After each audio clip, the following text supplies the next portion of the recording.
Assalomu alaykum aziz obunachilar. Bugungi mavzumiz ya'ni muhabbat to'g'risida bo'la qolsin. Hozirgi bu endi yoshlar masalan o'zimdek qatori yoki o'zimdan 1-2 yosh katta yoki mendan kichkinaroq bolalar yoki qizlarga nisbatan aytiladi. Bu aynan kimlarga tegishli yoki gapirilmagan bu gaplar. Sevgi, muhabbat. Bu shu 18 yoshdan 17 yoshdan 20 yoshgacha, 21 yoshlargacha ajal rivojlanib boradigan narsa deb hisoblayman. Inson umrida aynan masalan bir inson bir martagina yaxshi ko'radi deb o'ylayman. Bir martagina chin dildan yaxshi ko'radi. Aynan o'sha inson bilan baxtli bo'lishga harakat qiladi. Masalan, misol bir yigit bir qizni sevdimi, u bilan baxtli bo'lishga harakat qiladi iloji boricha.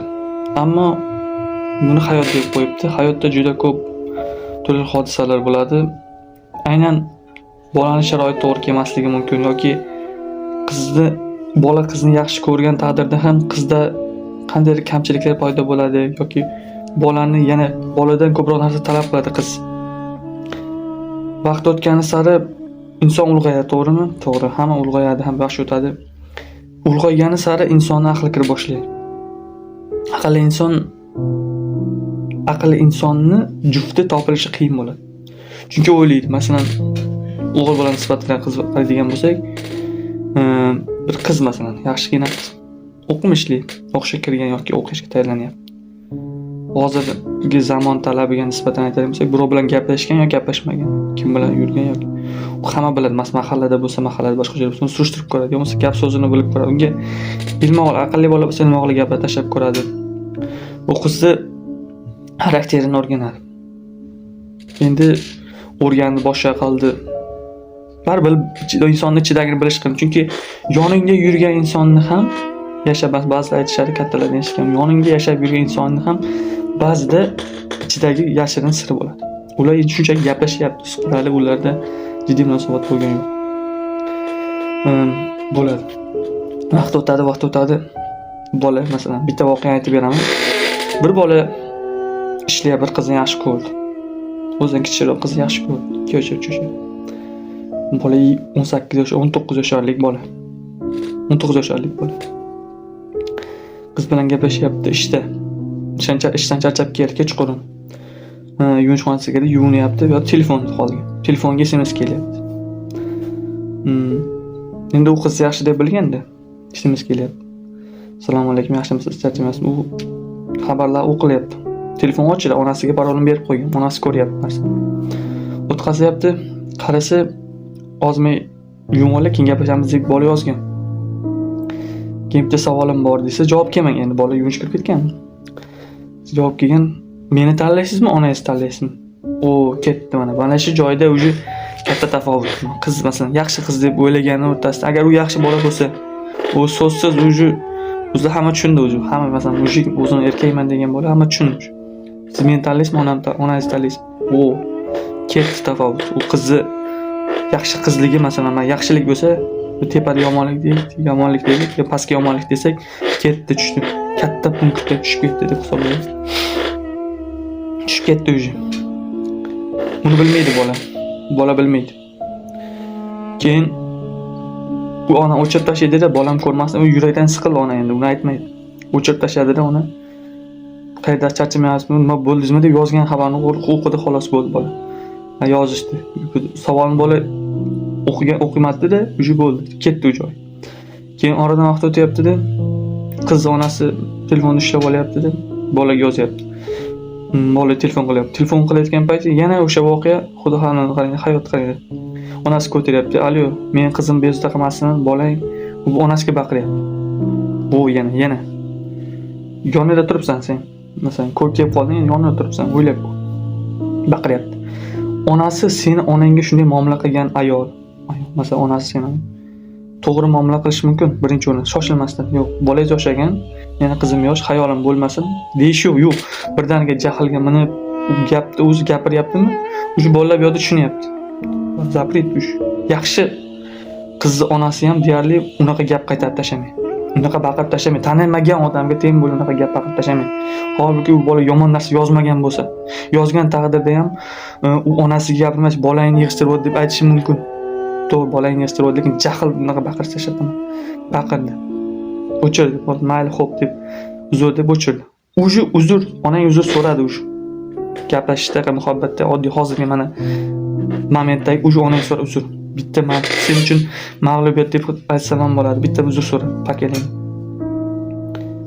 Endi o'g'il bola bo'lib turib, onangni qayerdagi bir tanimagan insonning uzr so'ratish qanday bir tushunarsiz holat. O'zlaring tasavvur qilib oling. Endi qandaydir bir g'alati holat, inson qanday tasavvur qiladi. Sen telefon qilyapsan, ha. Endi haqiqiy erkak bo'lsa, bola telefonga aytayapti. Telefon qildim deydi, qizga deydi. Короче, deydi, sen bilan bo'lolmaymiz. Xayr, yaxshi qo'y, baxting bersin deb telefonni o'chirdi. Bo'ldi, всё. Hali u bola u narsani bilmaydi, u qizga yomon so'z gapirmadi, faqat to'g'ri gapirdi. Xo'p deb u qiz nimaga deb savollarga javob bermadi. Faqat xo'p, gap baxtli bo'lamiz deb o'chirdi-da, cho'rniga tiqdi. Ya'ni bezovta qilmasin deb boshqa emas. Qo'rqishda yo boshqasida emasdan, unutish maqsadida telefoniga tiqdi. Yillar o'tyapti. Bola endi boshqa bo'lgan, o'qishga kirgan, boshqa bo'lgan. Vaqt o'tyapti. Telefon bo'lyapti, telefon tutyapti. Instagram deylik, hozirgi emas, Instagram chiqyapti. Yozish tanish ya'ni tanish qiz. Tanidim, kim? Shu falonchi, ha? Yo'qolib ketdingiz yo'qmi? Buni qaydasan shunaqa? Yana ozgina yozishdi. Yozishdi yo'qmi deyapti. Endi bola katta bo'lgan, oradan 2 yil o'tyapti. O'sha uni aqli yetdi. Aql, aytayapman-ku, aql o'zi rivojlandi bolada. Telefon yo'q qiz bilan gaplashdi. Ozgina munosabat qilib gaplashyapti. 1 soat 2 soat gaplashdi. Kechga boray deyapti. Onasi o'sha orada onasi telefon qilib qolyapti. Ha, bolam yaxshimisan, charchamayapsanmi yo'qmi? Ona shunaqa shu qiz aytdim-ku, yozuvdi. Keyin ana otmay qo'yardik. Yaxshi qiz edi-ya deb aytdi. Onasi ko'ngliga tugib yurgan ekan-da bu narsa. O'ylab ko'ring, ona tugigan. Chunki o'sha paytda savol berilganda o'zida ona shokka tushgan. Nahot meni o'g'lim shu qiz tanlaydi. Agar ha degan javob ketib qolganda u qanaqa ahvolga tushadi, uni tasavvur qilish qiyin. Avvalasi o'zga kishi unaqa demaydi. Bu keyin o'g'lim senga tayyor aytaman, senga aytmadik. Короче debman. Xullas dedi, o'sha kuni masalan u bir esingda bo'lsa shunaqa SMS kelgan, xo'p, bilib qoldim, shunaqa xo'p. O'sha payt shunaqa SMS kelgandi. Yo meni tanlang, onangiz deydi. Yo'q, menga aytmadingiz. Yo'q, o'g'lim bu paytda men shokka tushdim. Seni yuvinayotgandim. Senga gapirmadim. Hech telefon screenshot qilib telefonni akangga rasmini tashladim. Akangga rasmini tashladim. Akang shunaqa yo'q, ona ukam unaqa qilmaydi. Qiz bilmaganda, bilsa o'zi biladi deydi. Ot ana akani, aka-ukasi bu yerda bog'lab ketgan aka-ukani o'rtasidagi munosabat. Mujiki. Aka-uka shunday zo'r narsaki, ukam unaqa qilmaydi. Uverin aka. Ukasiga ishonib, uverin. Bo'ldi, всё. Yana aka-uka. Oilani yana muhim tarafi eslab qo'yiladi. Yaqinlikda aka-ukalik. Uverin bo'ldimi? So'nga o'tdi, keyin ona shunday aytdi. Nimaga menga aytmadingiz ona desa, senga aytsam ya onoqalarning boshqa bo'larding, unga baqirib tashlading. Shu yerda ham ona u tarafga o'tdi. Bu qiz onoqalarning. Men o'zim bilardim nima deyishdi. Shunaqa, men o'zim bilardim deyishdi. Bo'ldi. Nima de ona u so'zsiz. Bolani shu yerdagi mushikligi. So'zsiz ona, siz yagona, sizdan boshqa hech kim. Siz birinchi o'rinda turasiz. Uylansam ertaga siz birinchi o'rinda turasiz. Siz meni tug'ib katta qilgansiz, voyaga yetkazgansiz. Qayerdagi qizlarni, ko'chadagi qizlarni men onam uchun bir sochini tolasiga malashmayman. Bu bola shu gapni o'zida ona qanday yuqorilarga o'sadi. Shunaqa bolani tarbiya qilganiga xursand bo'ladi. Qizlarga ham shu joyda aytib o'tib ketaman. Hech qachon meni tanlang yoki o'sha aka-ukaga, opasiga, ona vobshe u narsani aytmasligini maslahat berib ketaman. Chunki haqiqiy erkak hech qachon onasi, otasi, aka-ukasi, jigarlaridan voz kechmaydi. Sen avliyo bo'lganingga, sen oy bo'lganingga haqiqiy erkak. Bir xil aytishim mumkin, siz sevib ko'rmagansiz yo yaxshi ko'rgan bilan ko'nikish boshqa narsa. Yaxshi ko'rib qoladi, ko'nikish bor, yaxshi ko'rish yo'q, ko'nikish. Ko'nikib qolasan, har kun telefon qiladi, ha, "Alo, sizni yaxshi ko'raman, siz sog'inib." Sen ovnasan shu bilan. Agar bunda nazar qolib qoladigan bo'lsalaring, ish bilan band, juda ham band insonni, hayoti dunyo tashvishlari bilan yurgan insonni, oilasini kamchiliklarini yopaman deb yurgan insonni, bolani bunaqa narsalarga vaqti yo'q. Unda maqsad bo'ladi, unda intilish bo'ladi.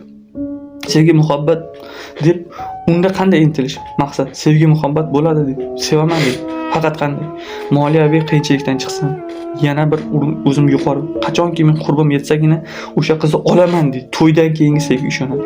Chunki u aqli rivojlandi. U yosh bola bo'lib qolmadi. Muhabbatni keyingi paketlanatsiyasin, yuqori, ya'ni ko'nikishni faqat to'ydan keyin.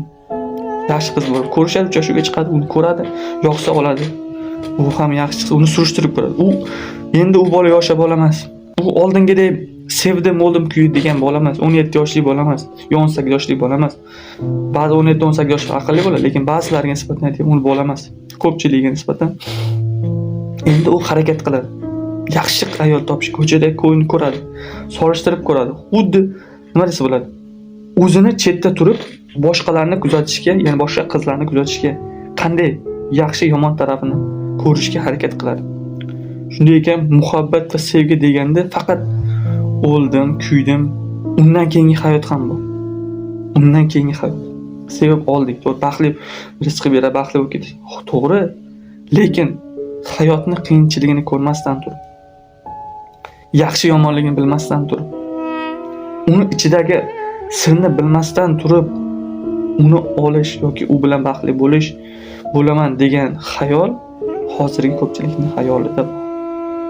Demak, shunday ekan, muhabbat degan narsani faqat bir narsaga, bir yo'nalishga, faqat o'sha qiziga emas, yaqinlariga, o'ziga qaratish kerak. Erkak kishi sal bo'lsa ham o'shandagina o'ziga 50% ni qaratganda, o'zidagi masalan o'ziga qarab chiroyli bo'lib borgan, masalan, o'zini zdoroviy, baquvvat, masalan, bosh baquvvat, aqlan, yetuk kamol inson oilasiga yaxshi inson bo'lib ko'rsa, ota-onasiga yaxshi farzand bo'lib ko'ringanidagina atrofdagilarni bo'lgan muhabbati unga oshadi.